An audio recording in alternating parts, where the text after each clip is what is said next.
Position donc politique, notamment sur les sujets sociaux, sociétaux, par rapport au mariage homosexuel notamment, on vous a vu monter au créneau d'une manière assez pleine de conviction sur la PMA. Oui. Parce que vous pensez que la PMA amènera inévitablement vers les mères porteuses.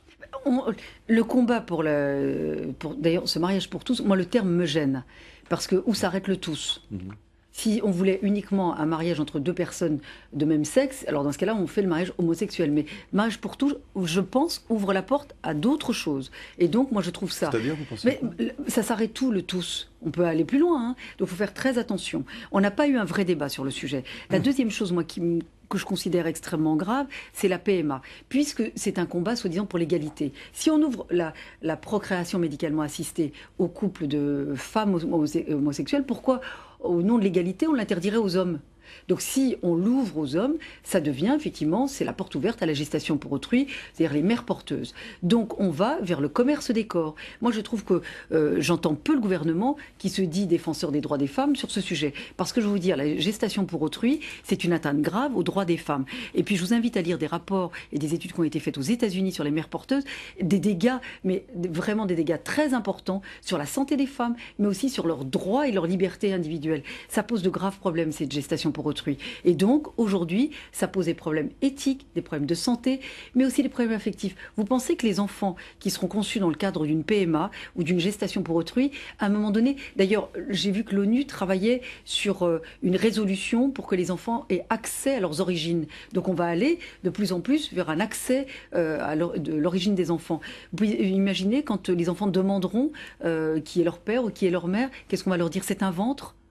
Je peux vous dire que je pense qu'ils n'ont pas mesuré, et je pense que les socialistes n'ont pas mesuré les dégâts de cette PMA sur les enfants. Il y a trois étapes en quelque sorte, le mariage homosexuel pour les homosexuels, la PMA et les mères porteuses. Vous êtes contre ces trois étapes? L'ouverture vers le mariage homosexuel le sujet de mariage homosexuel, certains disent c'est pour consacrer l'amour. Le mariage tel qu'il est conçu dans le Code civil, ce n'est pas pour consacrer l'amour, c'est pour fonder une famille, protéger la famille, les enfants notamment, et le patrimoine. Donc c'est pas qu'un problème de changement de définition. C'est un problème de repères et de valeurs structurantes d'une société.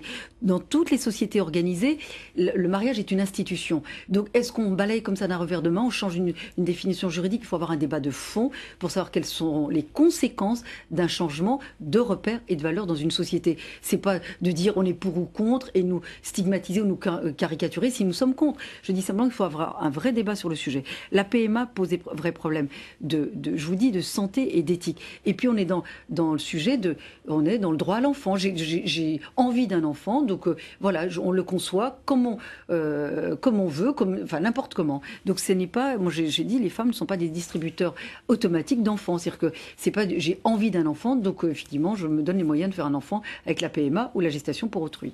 Au mois de janvier, vous allez avoir deux mobilisations, une mobilisation des pour et des contre. Vous pensez que le terrain est prêt pour un débat constructif dans ce pays? Les positions sont très cristallisées. Parce que plus on en parle, plus les Français sont réticents. Donc ça veut bien dire qu'il faut ouvrir ce débat sur le sujet, que tous les Français prennent part à ce débat. C'est ça qui est important. Et moi, j'ai vu encore un sondage ce matin où les Français considèrent que ce n'est absolument pas une priorité dans ce contexte de crise. Et je considère que de s'attaquer comme ça à un sujet de société aussi majeur, aussi structurant, en période de crise, il faut faire très attention aux dégâts collatéraux. Et notamment, encore une fois, moi je trouve qu'il faut faire très attention sur la notion de l'intérêt de l'enfant et du droit de l'enfant. D'ailleurs, le défenseur des droits l'a soulevé. Je trouve que dans ces débats, on parle peu de l'intérêt de l'enfant et du droit de l'enfant. Alors la une de Libé ce matin,